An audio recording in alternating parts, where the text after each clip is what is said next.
The Upanishads, translated by F. Max Muller in two parts. Part 1, Khandogya Upanishad. Fourth, Prapataka. First, Khanda. There lived, once upon a time, Ganasruti, Pautrayana, the great-grandson of Ganasruta, who was a pious giver, bestowing much wealth upon the people, and always keeping open house. He built places of refuge everywhere, wishing that people should everywhere eat of his food. Once in the night, some hamsas, flamingos, flew over his house, and one flamingo said to another, "Hey, Balaksha, Balaksha, short-sighted friend, the light, glory of Ganasruti, Pautrayana, has spread like the sky.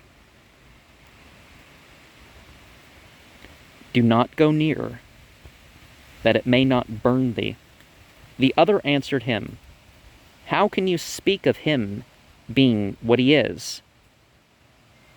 A Ragnya, noble, as if he were like Ra'ikva with the car."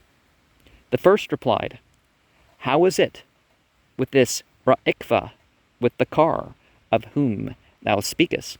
The other answered, "As in a game of dice, all the lower castes belong to him who has conquered with the Krita caste. So, whatever good deeds other people perform belong to that Ra'ikva. He who knows what he knows, he is thus spoken of by me." Ganasrute Pautrayana overheard this conversation, and as soon as he had risen in the morning, he said to his doorkeeper, "Kshatri, friend, dost thou speak of me as if I were Ra'ikva with the car?" He replied, "How is it with this Ra'ikva with the car?" The king said, "As in a game of dice, all the lower castes belong to him who has conquered with the Krita caste. So, whatever good deeds other people perform belong to that Ra'ikva. He who knows what he knows, he is thus spoken of by me." The doorkeeper went to look for Ra'ikva, but returned saying, "I found him not." Then the king said, "Alas, where a Brahmana should be searched for, in the solitude of the forest, there go for him." The doorkeeper came to a man who was lying beneath a car and scratching his sores. He addressed him and said, "Sir, are you Ra'ikva with the car?" He answered, "Here I am." Then the doorkeeper returned and said, "I have found him." Now, it might be more understandable if they said chariot instead of car, but Vayu, air, prana, breath, had before been represented as feet of Brahman as the second pair. Now they are represented as Brahman and to be meditated on as such. This is the teaching of Ra'ikva. The language of this chapter is very obscure, and I'm not satisfied with the translation. Sayugvan is explained as possessed of a car with yoked horses or oxen. Could it have meant originally yokefellow, equal, as in Rigveda 10, 134? And Quitil renders it by semper cum se ipso camelum solitum habens.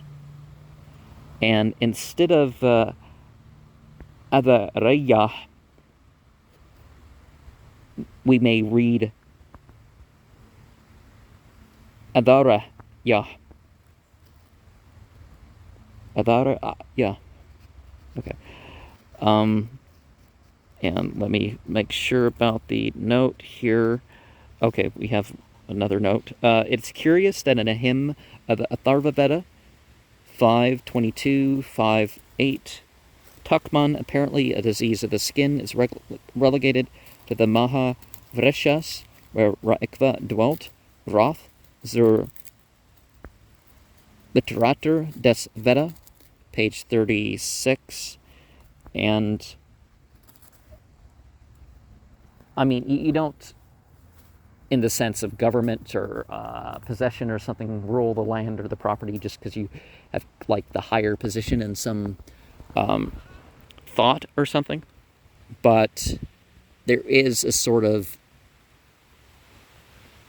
spiritual supremacy that's had by having the right belief or the right function of the belief down or something. So